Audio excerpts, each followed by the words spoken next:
আন্তর্জাতিক গণতন্ত্র দিবস উপলক্ষে ঢাকায় বিএনপির গণসমাবেশ, বিভাগীয় শহরে হাজার হাজার নেতাকর্মীর বর্ণাঢ্য শোভাযাত্রা।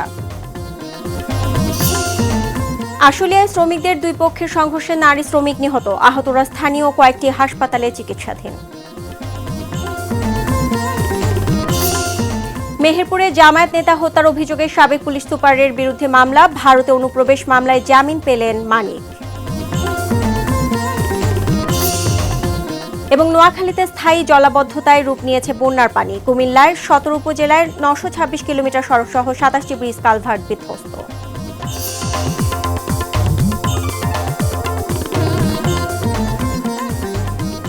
আসসালামু আলাইকুম, স্বাগত জানাচ্ছি RTV জেলার সংবাদে। আপনাদের সাথে রয়েছে আমি নুসরাত সুজানা। দেখছিলেন শিরোনাম, এবার চলে যাচ্ছি বিস্তারিত।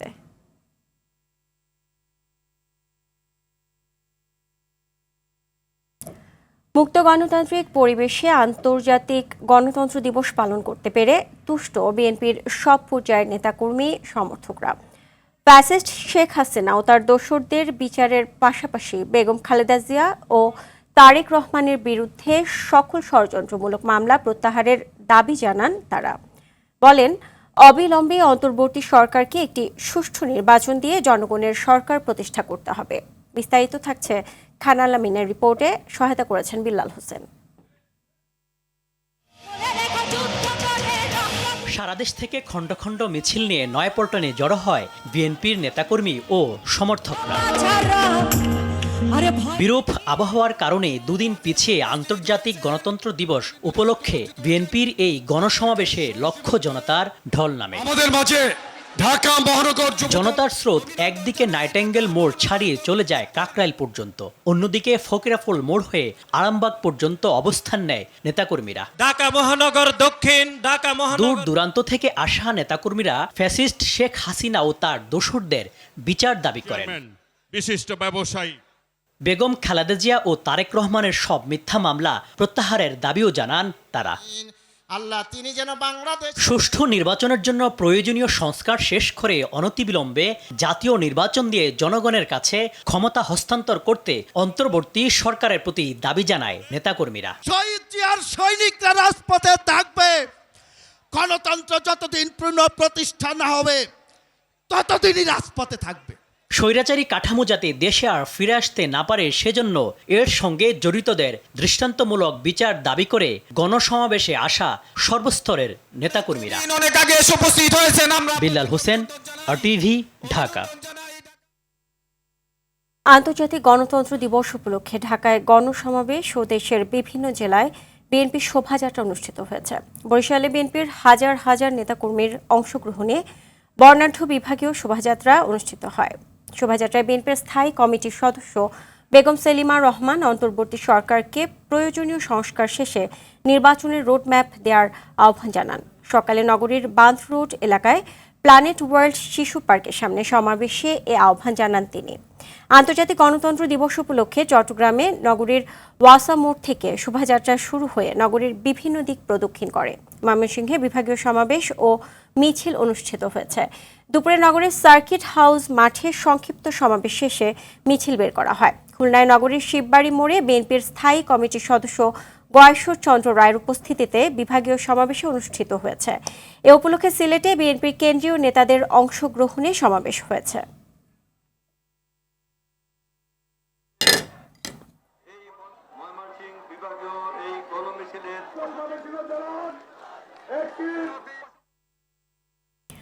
দর্শক, বিএনপির শোভাযাত্রার খবর জানাতে রাজশাহী থেকে সরাসরি যুক্ত হচ্ছে সহকর্মী মোস্তাফিজ রকি। শোভাযাত্রা ঠিক কোথা থেকে শুরু হয়েছে এবং সেটি কোথায় গিয়ে শেষ হবে, আমাদেরকে বিস্তারিত জানাবেন। সূচনা, আন্তর্জাতিক গণতন্ত্র দিবস উপলক্ষে রাজশাহী বিএনপির যে শোভাযাত্রা এবং সমাবেশ সেটি এরই মধ্যে সমাবেশ সেটি শেষ হয়েছে। আর অল্প কিছুক্ষণের মধ্যেই যে শোভাযাত্রা সেটি কিন্তু বের করা হবে। আমরা দেখেছি যে দুপুরের পর থেকেই রাজশাহীর যে জেলা রয়েছে এবং বিভাগ, সেই বিভাগের নেতাকর্মীরা কিন্তু স্বতঃস্ফূর্তভাবে এই সমাবেশে তারা কিন্তু এসেছিলেন এবং হাজার হাজার নেতাকর্মী নেতাকর্মী আমরা কিন্তু দেখেছি এই সমাবেশ স্থলে আসতে। এখন কিন্তু কিছুক্ষণ আগেই এই মঞ্চে কিন্তু বক্তব্য রেখেছিলেন বিএনপি স্থায়ী কমিটির সদস্য শামসুজ্জামান দুদু, এবং আমরা কিন্তু দেখেছি যে এখানে রাজশাহী বিভাগে যে সমস্ত নেতাকর্মীরা রয়েছেন তারা কিন্তু এসেছিলেন এবং তারা বক্তব্য রেখেছেন, এবং এই বক্তব্যের মধ্যে তারা কিন্তু আসলে গত 16 বছরে বিএনপির উপর নির্যাতন, খুন, গুম যে সমস্ত বিগত সরকার আসলে করেছেন সেগুলো তুলে ধরা হয়েছে। পাশাপাশি তারা আসলে এই যে নির্বাচনের যে রোডম্যাপ, অন্তর্বর্তীকালীন সরকারকে দ্রুত ঘোষণার কিন্তু দাবি জানিয়েছেন। পাশাপাশি তারা বলছেন যে জনগণের যে আকাঙ্ক্ষা সেটি নিয়ে কিন্তু আসলে বিএনপি বিগত দিনেও কাজ করে গেছে এবং সামনের দিনেও তারা আসলে কাজ করে যেতে চান। পাশাপাশি বিএনপি নেতাকর্মীরা কিন্তু এই যে সমাবেশ এবং যে শোভাযাত্রা সেটিতে ঘিরে কিন্তু আমরা দেখতে পাচ্ছি এই 16 বছর পর বলা যায় যে অনেকটাই উচ্ছ্বাসিত, এবং সাধারণ যারা নেতাকর্মী রয়েছে তাদের মধ্যে একজনের প্রাণ চঞ্চলতা আমরা কিন্তু লক্ষ্য করছি। এছাড়াও কিন্তু আর অল্প কিছুক্ষণের মধ্যেই শোভাযাত্রা সেটি কিন্তু শুরু হবে রাজশাহীর আলোপট্টির মোড় থেকে। এই আলোপট্টির মোড় সেটি বিভিন্ন নগরীর গুরুত্বপূর্ণ যে সমস্ত সড়কগুলো রয়েছে সেই সড়কগুলো প্রদক্ষিণ করে রাজশাহী যে রেলগেট এলাকা রয়েছে সেই রেলগেট এলাকায় কিন্তু শেষ হবে, এবং সেই শোভাযাত্রাটিতে নেতৃত্ব দিবেন বিএনপি স্থায়ী কমিটির সদস্য শামসুজ্জামান দুদু সহ বিএনপির কেন্দ্রীয় এবং স্থানীয় যে নেতৃবৃন্দ রয়েছেন তারা কিন্তু রয়েছেন, এবং তারা এই শোভাযাত্রাটিতে কিন্তু অল্প কিছুক্ষণের মধ্যে অংশগ্রহণ করবেন। এবং আপনি দেখতে পাচ্ছেন যে এই মুহূর্তে কিন্তু আলোপট্টি থেকে আমরা দেখতে পাচ্ছি যে সাগরপাড়া এইদিকে 0 পয়েন্ট পুরোটাই আসলে হাজার হাজার নেতা কর্মীদের পুরোটাই আসলে কানায় কানায় পূর্ণ হয়ে উঠেছে এই সড়কটি, এবং এখন পর্যন্ত বিএনপির নেতা কর্মীরা কিন্তু আমরা দেখতে পাচ্ছি যে তারা প্রস্তুতি নিচ্ছেন, এবং বলা যায় যে জাতীয় পতাকা এবং দলীয় যে পতাকা রয়েছে এই পতাকা কিন্তু তারা উঠিয়ে আসলে তারা এটি কিন্তু আসলে আমরা দেখতে পাচ্ছি।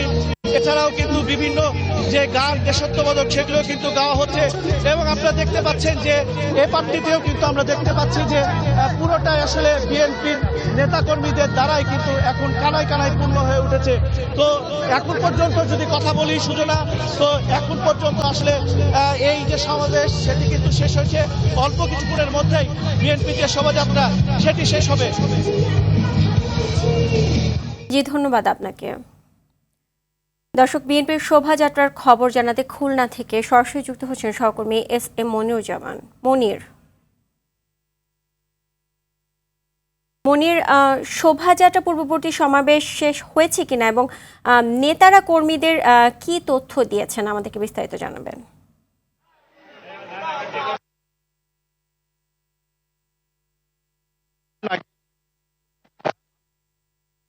গণতন্ত্র দিবস উপলক্ষে জাতীয়তাবাদী দল বিএনপির বিভাগীয় সমাবেশ। এই সমাবেশে প্রধান অতিথি হিসেবে উপস্থিত আছেন বিএনপির স্থায়ী কমিটির সদস্য বাবু গয়েশ্বর চন্দ্র রায়। তিনি কিছুক্ষণ আগে বলেছেন যে তাদের হাজারো নেতাকর্মীর আত্মত্যাগের বিনিময়ে আজ যে দেশে গণতন্ত্র আসার পথে, তাই এই গণতন্ত্র আনার জন্য সকলকে প্রস্তুত থাকার জন্য বলেছেন, এবং পুনরায় যদি রক্ত দিতে হয় রক্ত দিয়ে হলেও দেশে গণতন্ত্র প্রতিষ্ঠা করবেন, এমনটাই তিনি জানিয়েছেন।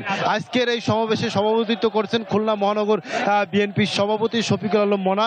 এই সমাবেশে কিন্তু উপস্থিত আছেন ছাত্র দলের সাবেক সভাপতি আজিজুল বাড়ি হেলাল, বকুল সহ বিএনপির খুলনা 10 জেলার সভাপতি সাধারণ সম্পাদক, খুলনা মহানগরের নেতা, সেই সঙ্গে কিন্তু খুলনার আশপাশে যত জেলা রয়েছে সকল জেলার নেতাকর্মী কিন্তু আজ খুলনার নগরীর শিববাড়ি মোড়ে এসে উপস্থিত হয়েছেন। আপনারা দেখতে পাচ্ছেন আমার সামনে যে র্যালিটা গিয়েছে, এই র্যালিতে কিন্তু হাজার হাজার নেতাকর্মী এসেছেন এবং তারা তাদের মনের ইচ্ছা ব্যক্ত করেছেন। বিভিন্ন বক্তা তাদের বক্তব্যে বলেছেন যে করে হোক দেশের গণতন্ত্র ফিরিয়ে আনতে হবে। গণতন্ত্র ফিরিয়ে আনার জন্য গেল 15 বছর বিএনপির নেতাকর্মীরা মার খেয়েছেন, কারাভোগ করেছেন। প্রয়োজন বোধে আবার তারা রাস্তায় নামবেন, আবার মার খাবেন। যে কোনো কিছুর বিনিময়েই হোক না কেন দেশে গণতন্ত্র ফিরিয়ে আনতে হবে, এমনটাই বলেছেন। সর্বশেষ খবর, বিভাগীয় সমাবেশের সর্বশেষ খবর।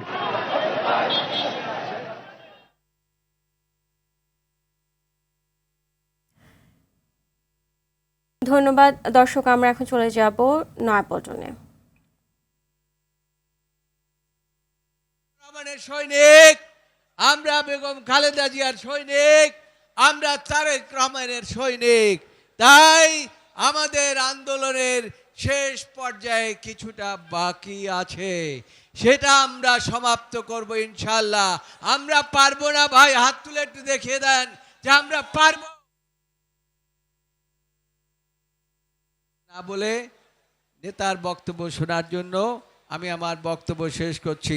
আল্লাহ আমাদেরকে হায়ানার হাত থেকে রক্ষা করেছো, ভবিষ্যতে গণতান্ত্রিকভাবে এই দেশ যাতে চলে এবং বাংলাদেশ জাতীয়তাবাদী দল বিশেষ করে আমাদের নেতা তারেক রহমান আইনগতভাবে দেশে ফিরে যাতে এই দেশের রাষ্ট্রনায়কের দায়িত্ব নিতে পারে সেই কামনা করে আমি আমার বক্তব্য শেষ করছি।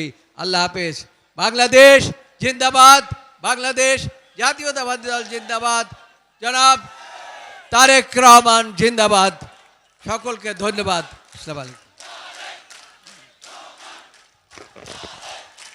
উপস্থিত নেতৃবৃন্দ, এই পর্যায়ে বক্তব্য রাখবেন বিশিষ্ট চিকিৎসক এবং আজকের এই বিশাল সমাবেশকে সফল করার লক্ষ্যে যিনি প্রধান সমন্বয়কের দায়িত্ব পালন করেছেন, বাংলাদেশ জাতীয়তাবাদী দল বিএনপির জাতীয় স্থায়ী কমিটির অন্যতম সদস্য জনাব অধ্যাপক ডাক্তার এজেডএম জাহিদ হোসেন। দর্শক, আমরা এতক্ষণ দেখছিলাম নয়াপল্টনের সেখানকার সমাবেশ। এখন আমরা চলে যাব সিলেটে। সেখানকার রয়েছে আমাদের সহকর্মী। সেখানকে বিএনপির শোভাযাত্রার খবর জানাতে আমাদের সাথে যুক্ত হচ্ছেন হাসান মোহাম্মদ শামীম। শোভাযাত্রা শুরু হয়েছে কিনা সেখানে আমাদেরকে বিস্তারিত জানাবেন।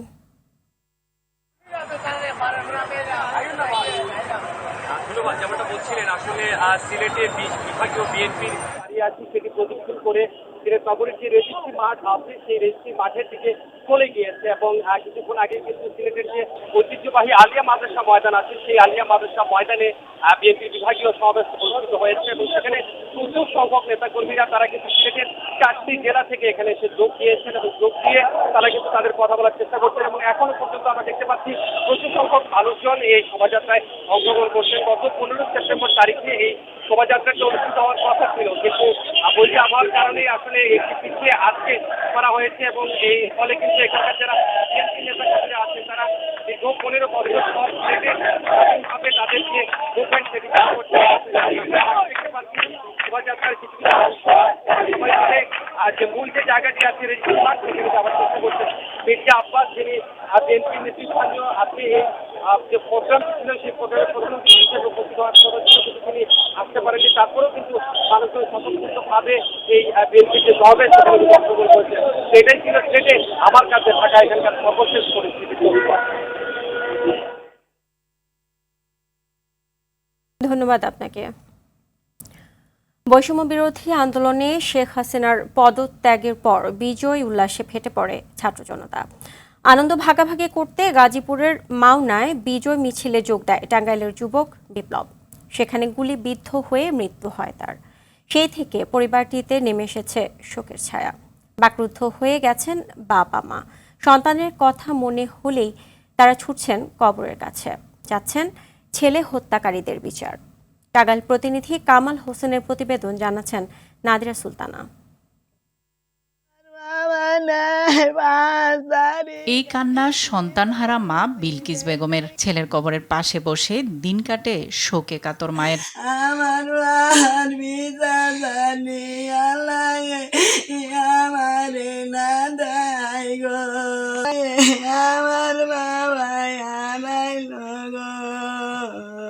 টাঙ্গাইলের ধনবাড়ী উপজেলার কদমতলী গ্রামের কৃষক আব্দুল খালেক ও বিলকিস দম্পতির ছেলে বিপ্লব সংসারে অভাব থাকায় 5ম শ্রেণী পর্যন্ত পড়াশোনা করে কাজের সন্ধানে মাওনায় চলে আসেন। সেখানে মামার বাসায় থেকে কাজ করতেন। গত 5 আগস্ট শেখ হাসিনার পতনের পর গাজীপুরের মাওনায় আনন্দ মিছিলে যোগ দেন বিপ্লব। সেখানে গুলিবিদ্ধ হয়ে মৃত্যু হয় তার। একমাত্র উপার্জনক্ষম ব্যক্তিকে হারিয়ে শোকে স্তব্ধ পুরো পরিবার। 5 তারিখে সে বিজয় মিছিলে গেছিল, যাওয়ার পরে গুলি নাকছে। গুলি নাকার পরে ওই রাস্তাতেই তখনই মারা যায়। বড় ছেলেটাই মারা গেছে, তাকে চলার খুব কষ্ট, অনেক কষ্ট। যে সরকার নামছে হে জুলে করে দেহে। বিপ্লবের পরিবারকে সান্ত্বনা দেওয়ার পাশাপাশি হত্যাকারীর বিচারও চেয়েছেন এলাকাবাসী। এদের পরিবারের যে চলার মতো হয় এটা কোনো নাই। এদের সরকার যদি একটু সহযোগিতা করতো বিপ্লবকে যে গুলি করে থাকুক এর সূক্ষ্ম বিচার চাই আমরা। গুলি নাইকা মারা গেছে, আমরা এর মনে করুন এর সূক্ষ্ম বিচার চাই। দ্রুত বিচার নিশ্চিত পরিবারটিকে আর্থিক সহায়তা করবে অন্তর্বর্তী সরকার, এমন প্রত্যাশা সবার। নাদিরা সুলতানা, RTV। মেহেরপুরে জামায়াত নেতা ও ইউপি মেম্বার আব্দুল জব্বারকে গুলি করে হত্যা করে বন্দুকযুদ্ধ বলে চালিয়ে দেওয়ার অভিযোগে সাবেক পুলিশ সুপারের বিরুদ্ধে হত্যা মামলা দায়ের করা হয়েছে। মেহেরপুর আমলি আদালতে মামলা দায়ের করেন নিহত আব্দুল জব্বারের ছেলে আব্দুল মালিতা। এই মামলায় ২৬ জনের নাম উল্লেখ সহ অজ্ঞাত আরও ২০-৩০ জনকে আসামি করা হয়েছে। ২০১২ সালে ৩০ ডিসেম্বর মেহেরপুর সদর উপজেলার হিজুলি গ্রামের জামায়াত নেতা আব্দুল জব্বারকে পুলিশ আটক করে। ওই রাতে গুলি করে তাকে হত্যার পর বন্দুকযুদ্ধ হিসেবে ঘটনা ভিন্ন খাতে প্রবাহিত করা হয়েছে বলে অভিযোগ পরিবারের।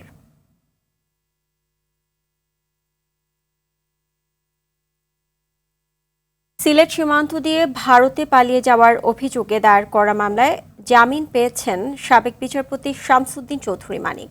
সকালে সিলেটের অতিরিক্ত চিফ জুডিশিয়াল ম্যাজিস্ট্রেট আদালত তাকে জামিন দেন। সেনাবাহিনী ও পুলিশের কঠোর নিরাপত্তার মধ্য দিয়ে সকাল ৯টার দিকে সাবেক এই বিচারপতিকে আদালতে নিয়ে আসা হয়। তবে তার বিরুদ্ধে একাধিক মামলা থাকায় তাকে জেল হাজতে পাঠানো হয়েছে। গেল ২৩ আগস্ট রাতে কানাইঘাট উপজেলার ডোনা সীমান্ত দিয়ে ভারতে পালিয়ে যাওয়ার সময় শামসুদ্দিন চৌধুরী মানিককে আটক করে বিজিবি।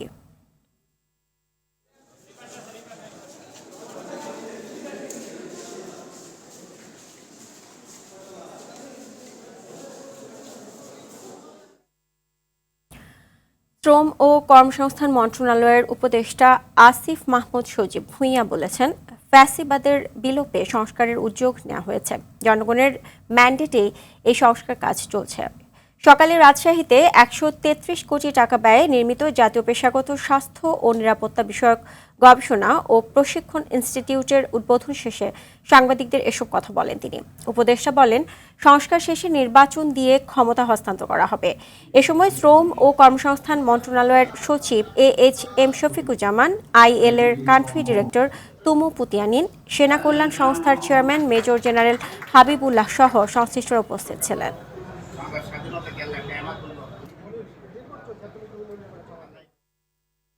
সাভারের আশুলিয়ার দুটি পোশাক কারখানা শ্রমিকদের মধ্যে সংঘর্ষে এক নারী শ্রমিক নিহত হয়েছেন।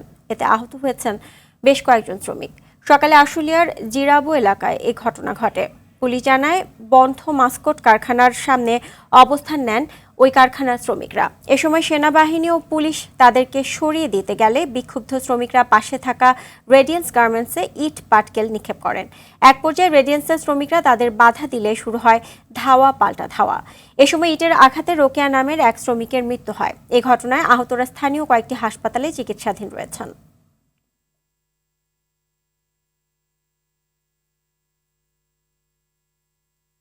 দর্শক, জেলা সংবাদের বাকি অংশ দেখবেন RTVর ফেসবুক পেজে।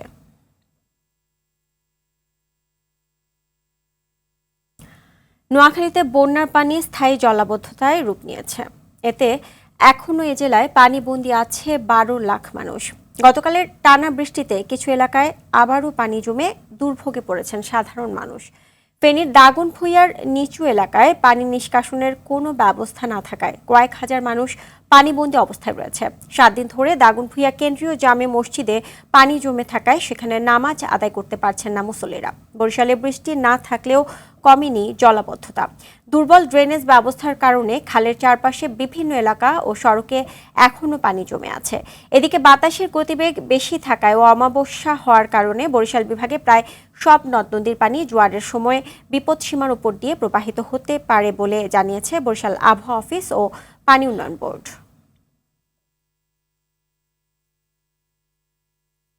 বন্যার পানি নেমে গেছে, কিন্তু যেদিকেই চোখ যাচ্ছে শুধুই দেখা যাচ্ছে ক্ষয়ক্ষতি চিহ্ন।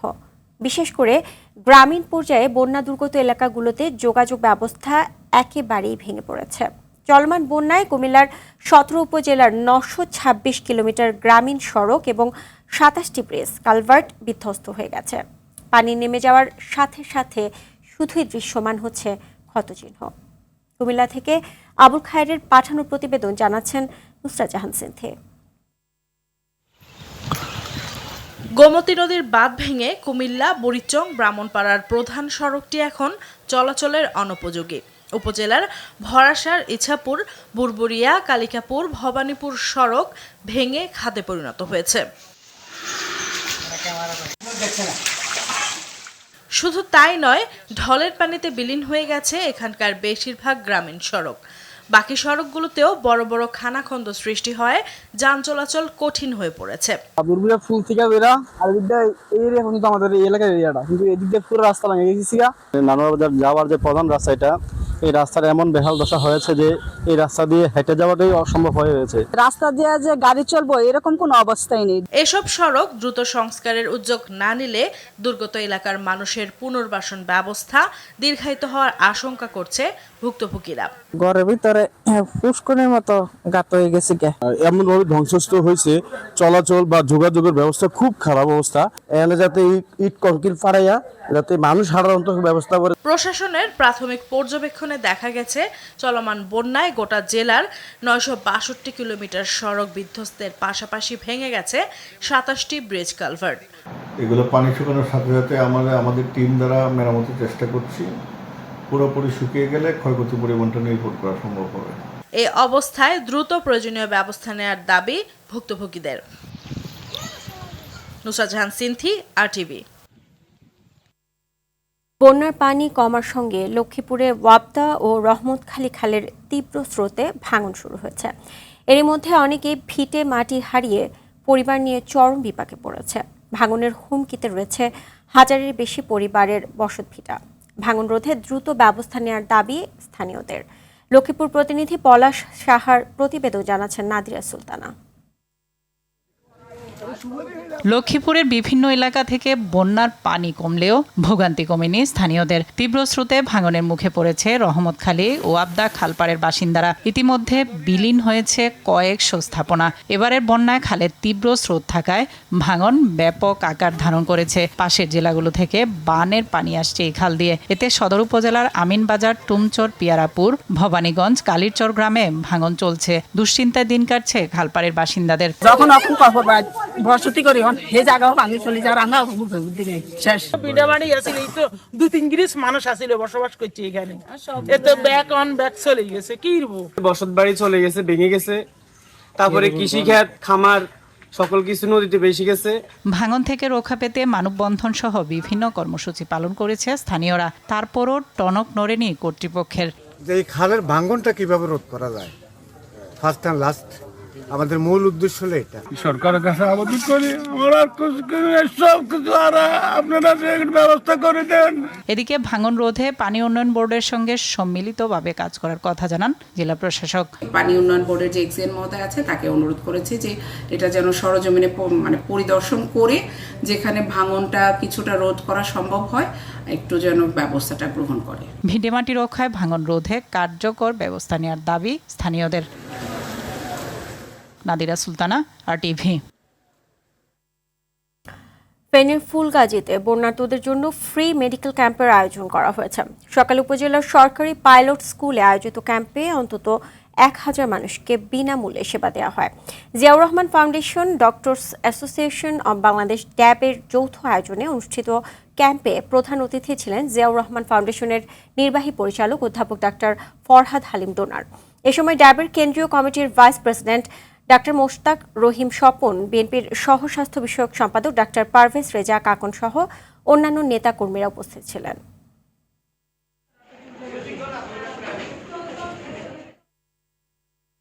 নোয়াখালীর হাতিয়ায় নিখোঁজ এক জেলের মরদেহ মেঘনা নদী থেকে উদ্ধার করেছে স্থানীয়রা। সকালে নিখোঁজ জেলেদের সন্ধানে বের হলে হক নামের এক জেলে মরদেহ পেয়ে আমতলী ঘাটে নিয়ে আসে। নিহত হক উপজেলার জাহাজমারা ইউনিয়নের নতুন সুখচর গ্রামের আবু তাহেরের ছেলে। সে আমতলী ঘাটের রহিম মাঝি ট্রলারের জেলে। গেল শুক্রবার ঝড়ের কবলে পড়ে রহিম মাঝির ট্রলারটি সাগরে ডুবে যায়।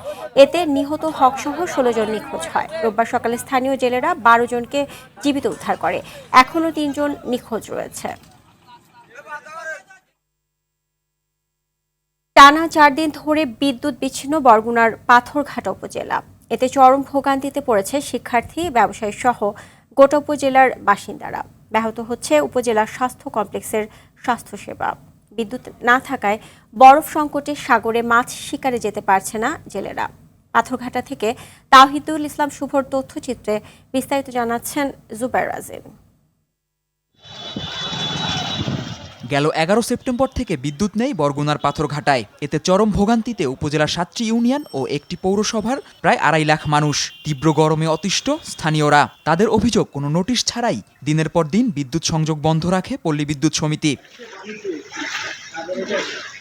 বিদ্যুৎ না থাকায় বন্ধ রয়েছে মৎস্য অবতরণ কেন্দ্র, পাথরঘাটার বরফ উৎপাদন। এতে বরফ সংকটে সাগরে মাছ শিকারে যেতে পারছেন না জেলেরা। এই অবস্থা যদি হয় পাথরঘাটা মানুষ কেমনে বাঁচবে? বর্তমানে যে পরিস্থিতি আছে, আমরা বরফ লই জায়গা আনতে বই রয়েছি, লস খাইতেছি। কোনো বরফ মিলে বরফ তৈরি করতে পারতেছে না এবং জেলেরা যে নদীতে যাবে, যাওয়ার কোনো পরিস্থিতি নেই। এদিকে উপজেলা স্বাস্থ্য কমপ্লেক্সে চিকিৎসা নিতে এসে চরম ভোগান্তিতে পড়েছে রোগীরা। হাসপাতালে নেই জেনারেটরের ব্যবস্থাও। এতে ব্যাহত হচ্ছে চিকিৎসা সেবা। জেনারেটর নাই, পানি উঠে কোন কায়দা নাই, বাতি নাই। সকালে যাওয়া যায় না। চিকিৎসা ব্যাহত, তারপরে ইনডোরের রোগীর সেবা কাজ ব্যাহত, আউটডোরে চিকিৎসা দেওয়া হচ্ছে না। আমাদের হসপিটালে যেমন রোগীদের পানি দিতে হয়, পানি সাপ্লাই দিতে হয়, পানি সাপ্লাই দেওয়ার সমস্যা হচ্ছে। তবে উপজেলা নির্বাহী কর্মকর্তা জানান, বিদ্যুৎ সরবরাহ স্বাভাবিক করতে সংশ্লিষ্ট সমিতির ঊর্ধ্বতনদের সাথে যোগাযোগ করছেন তারা। তো আমরা ইতিমধ্যে দাবি জানিয়েছি, সমন্বয় সভা সহ বিভিন্ন জায়গায় দাবি জানিয়েছি যে যেন হলো অন্তপক্ষে পাথরঘাটায় একটা স্টেশন যাতে দেওয়া হয়, যে স্টেশনে পাওয়ার স্টেশনের মাধ্যমে যাতে এখানে বিদ্যুৎ সাপ্লাই করা হয়। মৎস্য শিল্পের জন্য এই এলাকা পরিচিত। এই 4 দিন ধরে কিন্তু মৎস্য শিল্পের একেবারে ধস। এ বিষয়ে জানতে পাথরঘাটা পল্লী বিদ্যুৎ সমিতিতে গিয়ে কোনো কর্মকর্তা কর্মচারীদের পাওয়া যায়নি। জুবাইর রাজিন, RTV। ইউটিউবে দেখে সৌদি খেজুর চাষ করে স্বাবলম্বী জয়পুরহাটের সাইফুল ইসলাম। ব্যক্তি উদ্যোগে তৈরি করা খেজুর বাগান দেখতে দূর দূরান্ত থেকে ছুটে আসছে দর্শনার্থীরা। খেজুর চাষে প্রশিক্ষণ ও পরামর্শ দিচ্ছে জেলা কৃষি বিভাগ। জয়পুরহাট থেকে রাশিদুজ্জামানের তথ্য ছবিতে বিস্তারিত জানাচ্ছেন জুবাইর রাজিন। ইউটিউবে খেজুর চাষের নানা কন্টেন্ট দেখে 2021 সালে নিজ এলাকায় প্রায় 24 লাখ টাকা ব্যয়ে 70% জমিতে খেজুর বাগান গড়ে তোলেন সাইফুল ইসলাম। তার বাগানে রয়েছে আজোয়া, মরিয়ম, আম্বারা সহ 10 প্রজাতির 450টি খেজুরের গাছ। এরই মধ্যে বাগানে বেশিরভাগ গাছেই খেজুর ধরা শুরু হয়েছে। এছাড়াও চারা বিক্রি করে ভালো আয়ও করছেন তিনি। যদিও প্রথম শুরু করেছিলাম তখন এলাকার লোক আমাকে বিভিন্নভাবে কটূক্তি করতে শুরু করে। তারপরে আমি তাদের কথায় কর্ণপাত না করে আমি হাল না ছেড়ে দিয়ে নিজের উৎসাহে বাগানটি করতে শুরু করা ঠিক 7 থেকে 8 মাসের মধ্যে আমার বাগানে অলরেডি খেজুর চলে আসে বীজের গাছে। খেজুর চাষে তার এই সফলতা দেখে বাগান গড়তে উদ্বুদ্ধ হচ্ছে এলাকার অনেকেই। দেখছিলাম ইউটিউবে মনে হয়, দেখার পর একটু দেখার ইচ্ছে হলো যে যাই কীরকম। সেই খেজুর পেরে আমি খেয়ে দেখলাম, খুব মিষ্টি। এখান থেকে টাটকা খেজুর আমরা খেতে পারবো। কেমিক্যাল ছাড়া এই খেজুরটা আমরা বাজারে বিক্রি করতে পারবো এবং আমরা খেতেও পারবো। এখান থেকে অনুপ্রাণিত হয়ে আমরা ভবিষ্যতে আমারও কিছু জমি আছে, এখানে চাষাবাদ করব। জেলায় খেজুর বাগান সম্প্রসারণে আধুনিক প্রশিক্ষণ ও সার্বক্ষণিক পরামর্শ দিচ্ছেন বলে জানালেন এই কৃষি কর্মকর্তা। আমরা তার বাগানের সার্বিক সহযোগিতা করছি এবং পরামর্শ দিচ্ছি এবং পাশাপাশি আমরা পর্যবেক্ষণ করছি যে আরবি খেজুর এই তার বাগানে উৎপাদন করে লাভজনক হয় কিনা। যদি আমরা আশানুরূপ ফল পাই তাহলে আমরা এই আরবি খেজুর আমাদের পুরো উপজেলায় চাষাবাদের সম্প্রসারণের জন্য ব্যবস্থা গ্রহণ করব। আধুনিক প্রশিক্ষণ ও পরামর্শ দিয়ে সাইফুলের মতো উদ্যোক্তাদের সহযোগিতায় প্রশাসন এগিয়ে আসবে এমন প্রত্যাশা সংশ্লিষ্টদের। জুবাইর রাজিন, RTV। দেশের বিভিন্ন স্থানে অনুষ্ঠিত সভা সমাবেশ, মানববন্ধন ও খেলাধুলার খবর নিয়ে বিস্তারিত জানাচ্ছেন জুবাইর রাজিন। অর্থ আত্মসাৎ ও নানা অনিয়মের অভিযোগে টাঙ্গাইলে বিবেকানন্দ হাই স্কুল অ্যান্ড কলেজের অধ্যক্ষের অপসারণ দাবিতে মিছিল ও মানববন্ধন করেছে শিক্ষক, শিক্ষার্থী, অভিভাবক ও এলাকাবাসী। সকালে প্রেস ক্লাবের সামনে এ কর্মসূচি পালন করা হয়। এদিকে চাকরি দেওয়ার নাম করে টাকা আত্মসাৎ ও 3 যুবককে হত্যার বিচারের দাবিতে মানববন্ধন হয়েছে টাঙ্গাইলে। শিক্ষকদের সম্মান ফিরিয়ে আনতে ও বিদ্যালয়ের শিক্ষা ব্যবস্থার সুষ্ঠু পরিবেশের দাবিতে মিছিল ও মানববন্ধন করেছে ব্রাহ্মণবাড়িয়ার মডেল গার্লস হাই স্কুলের শিক্ষার্থীরা।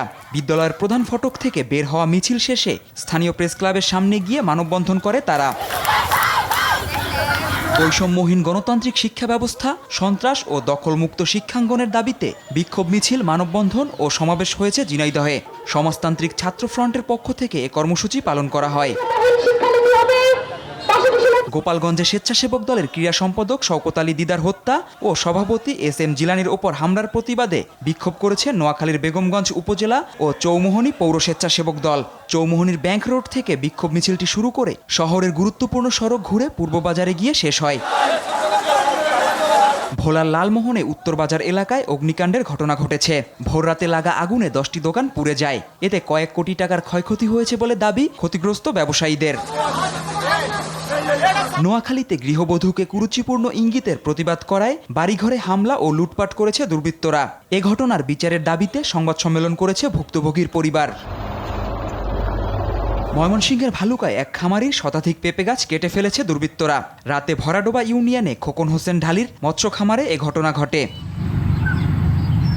বৈষম্য বিরোধী ছাত্র আন্দোলনের সদস্যদের সাথে স্থানীয় ছাত্রদের মতবিনিময় অনুষ্ঠিত হয়েছে বাগেরহাটে। সকালে বাগেরহাট সাংস্কৃতিক ফাউন্ডেশনে মতবিনিময় সভা অনুষ্ঠিত হয়। কোনো মতামত থাকলে সেটা আমরা জানার চেষ্টা করব। বন্যার্তদের জন্য ময়মনসিংহ প্রেস ক্লাব ও ক্লাব সদস্যদের পক্ষ থেকে প্রধান উপদেষ্টার ত্রাণ ও কল্যাণ তহবিলে 5 লাখ টাকা প্রদান করা হয়েছে। সকালে ময়মনসিংহের জেলা প্রশাসকের হাতে চেক হস্তান্তর করা হয়। জুবায়ের রাজিন, RTV। দর্শকের সাথে শেষ হচ্ছে জেলার সংবাদ, তবে শেষ করার আগে শিরোনামগুলো জানিয়ে দিচ্ছি আবার একবার। আন্তর্জাতিক গণতন্ত্র দিবস উপলক্ষে ঢাকায় বিএনপির গণসমাবেশ, বিভাগীয় শহরে হাজার হাজার নেতাকর্মীর বর্ণাঢ্য শোভাযাত্রা। আশুলিয়ায় শ্রমিকদের দুই পক্ষের সংঘর্ষে নারী শ্রমিক নিহত, আহতরা স্থানীয় কয়েকটি হাসপাতালে চিকিৎসাধীন।